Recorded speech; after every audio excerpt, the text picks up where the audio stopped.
Bonjour à tous et bienvenue à Top Machine. Mon nom est Samuel Tremblay-Michaud et bienvenue dans cette 4e saison où nous découvrons les VUS capables de se promener dans le bois. L'objectif, c'est de tester les véhicules qui sont de plus en plus populaires de la part des constructeurs automobiles. Ceux-ci désirent créer un engouement autour de cette conduite-là hors route et on sort et on lance des nouveaux modèles, des nouvelles versions à chaque année pour essayer de convaincre les acheteurs qu'ils ont trouvé la meilleure recette entre la conduite hors route et la conduite urbaine.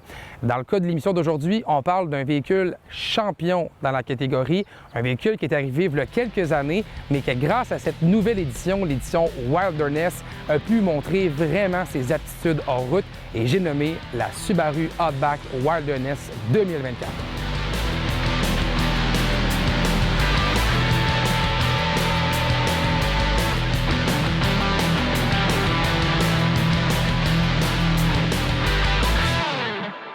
La Subaru Outback a vraiment changé au fil des dernières générations. On l'a vu grandir, on l'a vu grossir. Cette voiture-là, qui au départ était vraiment une voiture familiale et qui est devenue de plus en plus en formule VUS. Et pour nous convaincre que ça reste tout de même une voiture familiale VUS compétente, on a développé cette édition-ci, l'édition Wilderness, qui vient vraiment ajouter une touche d'extrême à un véhicule qui était déjà capable grâce à son excellent système 4 roues motrices.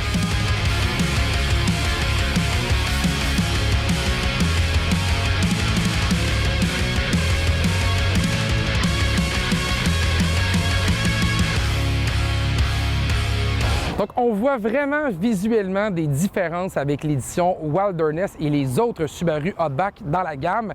Premièrement, c'est un véhicule qui est plus haut.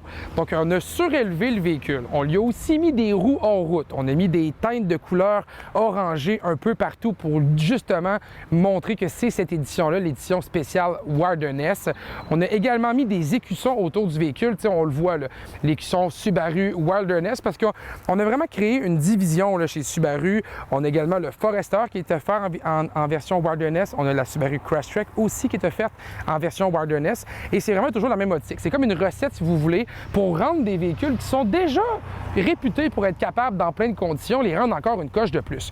Donc, comme je parlais un petit peu plus tôt, on a mis une gomme de pneus de marque Yokohama qui est spécialement développée pour Subaru en plus.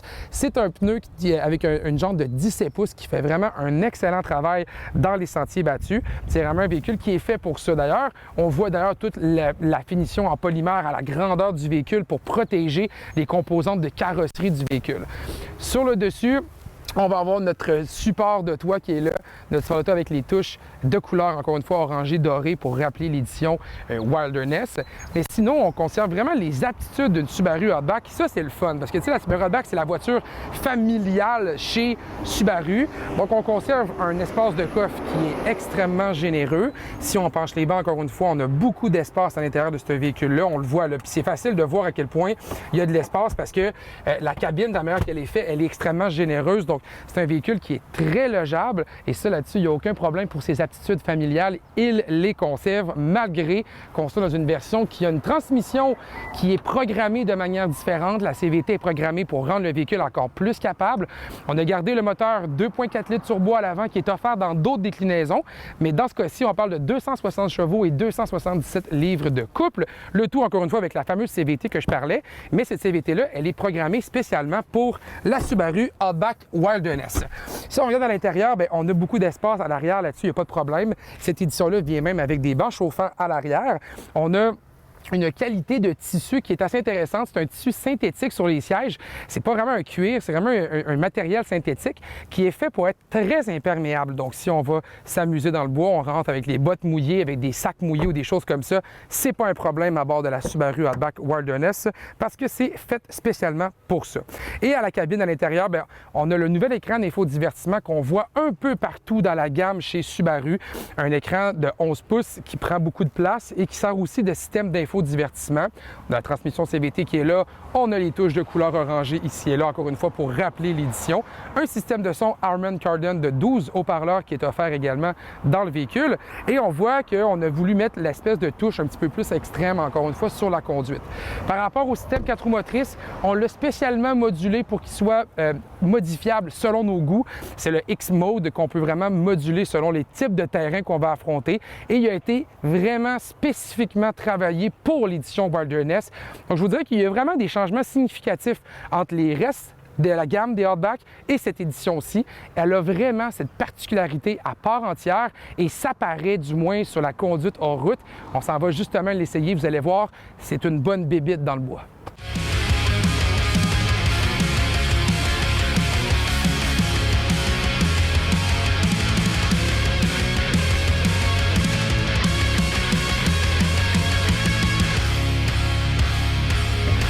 Le Subaru Outback Wilderness, c'est un véhicule assez particulier dans l'univers automobile actuel parce que théoriquement, et là je mets des guillemets ici, Subaru dit que le Wilderness, c'est une voiture, si vous voulez, familiale. C'est un VUS familial, mais tu sais, au départ de l'histoire de la Outback, c'était une voiture au départ. Donc, on est comme rendu un peu plus dans un format VUS maintenant. Donc, c'est pour ça que je dis que c'est une bébête à part entière, parce qu'on a encore une petite identité de voiture allongée, voiture familiale, puis il n'y a pas nécessairement le look d'un camion carré très robuste pour le bois. Par contre, on est venu lui greffer beaucoup d'aptitudes hors route avec cette version-là, surtout la Wilderness. Et ce qu'on voit, c'est que ça fonctionne vraiment bien. Il y a quelques éléments ici et là qui me chicotent un peu pour la conduite hors route, mais sinon, dans son ensemble, avec le moteur 4 cylindres 2.4 litres qu'on a à l'avant, le turbo compressé, écoutez, on parle quand même de 260 chevaux et 277 livres de couple. Le problème, selon moi, c'est que c'est jumelé à une boîte CVT. Je sais que la CVT est là principalement pour diminuer la consommation de carburant du véhicule. On veut le rendre un peu plus économe et malgré tout, c'est pas nécessairement le véhicule le plus économe du monde. Donc, je trouve qu'elle fait un travail correct, mais le problème, c'est qu'elle ne rend pas la consommation de carburant vraiment avantageuse et elle sacrifie certaines aptitudes du véhicule au niveau du hors-route. Parce qu'une CVT, lorsqu'on a besoin de monter des sentiers très abrupts ou des roches ou des choses comme ça, c'est une transmission qui travaille plus ou moins bien et à vrai dire, ça travaille pas bien. Et ça, les gens qui font du vrai hors-route vont vous le dire, c'est pas une transmission qu'on veut amener dans le bois nécessairement. Par contre, quand on la prend sur la route, c'est sûr que c'est souple, c'est sûr que ça va bien. Et Subaru a tout de même fait des différences entre les autres produits de la gamme dans le Outback et cette transmission-là.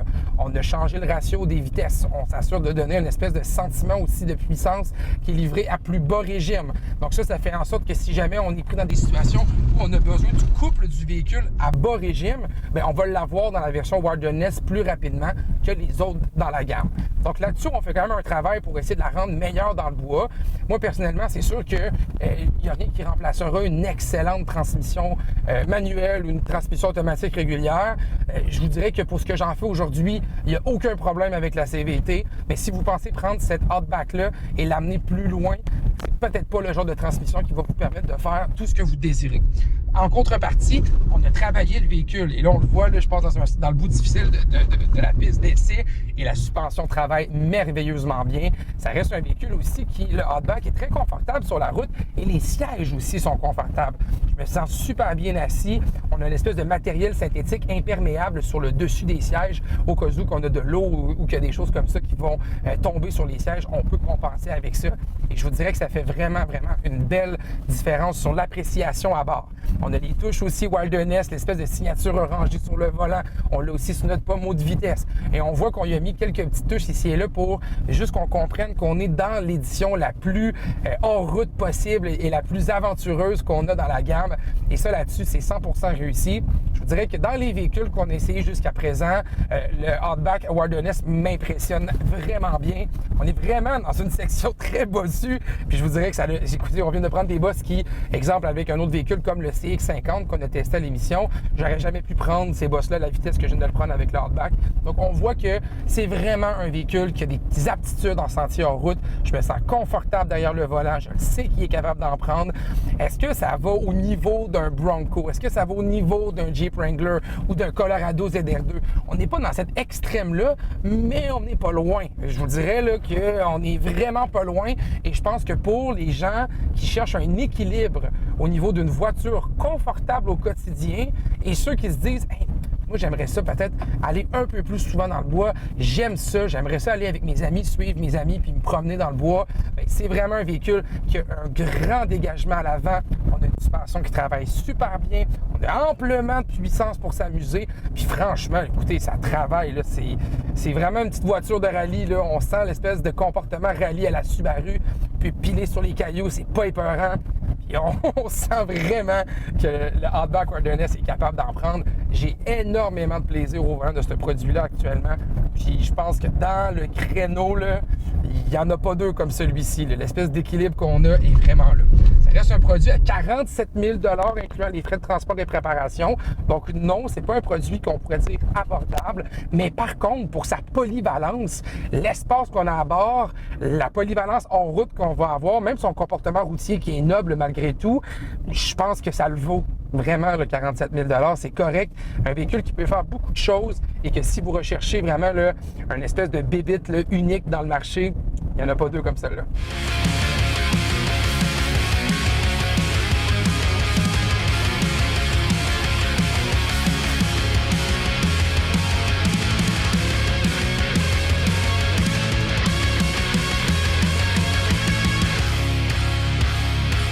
Je ne vous cacherai pas qu'avec la mode des VUS, on a vu beaucoup arriver d'espèces d'options ou des versions spécialement axées pour l'aventure et qu'il y en a entre eux qui ne sont pas vraiment aventureuses. T'sais, je pense au Mazda CX-50 qui est clairement plus un VUS urbain avec un petit peu d'aptitude hors route. Je pense aussi au Nissan Pathfinder Rock Creek qui, oui, a quelques caractéristiques pour augmenter son côté aventureux. On l'a surélevé, on y a mis des pneus plus agressifs, on a mis une espèce de rack antibulaire sur le dessus. T'sais, clairement, on a voulu faire de ce véhicule-là une version un peu plus pimentée, mais au bout de la ligne, ça reste quand même un Pathfinder. On a la même motorisation, la même suspension, donc ça paraît aussi lorsqu'on est dans les sentiers hors route. Dans le cas du Subaru Wilderness, c'est vraiment une bébite à part entière. Puis je voulais prendre le temps de faire cette petite intro-là parce que je pense vraiment que le Subaru Outback Wilderness, il y a son petit quelque chose qui est particulier et qui est unique à lui. On a vraiment fait un véhicule capable de se promener dans le bois, qui donne aussi un bon comportement sur la route. C'est pas aussi extrême qu'un Jeep Wrangler Rubicon ou qu'un Ford Bronco, des choses comme ça, mais on n'est pas non plus à des années-lumière de ça. Et franchement, ce qui est dans l'ADN de Subaru aussi, de toujours faire des petites voitures extrêmement capables, eh bien là, on le prouve encore une fois dans cette catégorie-là avec les versions Wilderness. On prouve aux grands passionnés de tout-terrain que oui, c'est possible d'avoir une voiture VUS familiale équipée pour le bois et surtout encore très confortable pour la route. Franchement, c'est un véhicule que j'ai extrêmement apprécié et que si vous êtes à la recherche d'un véhicule équilibré pour ce genre de mission-là, il devrait assurément être sur votre liste de magasinage. Et sur ce, je vous invite à écouter tous les autres épisodes de Top Machine saison 4 sur les ondes de Nous TV. Bonne journée!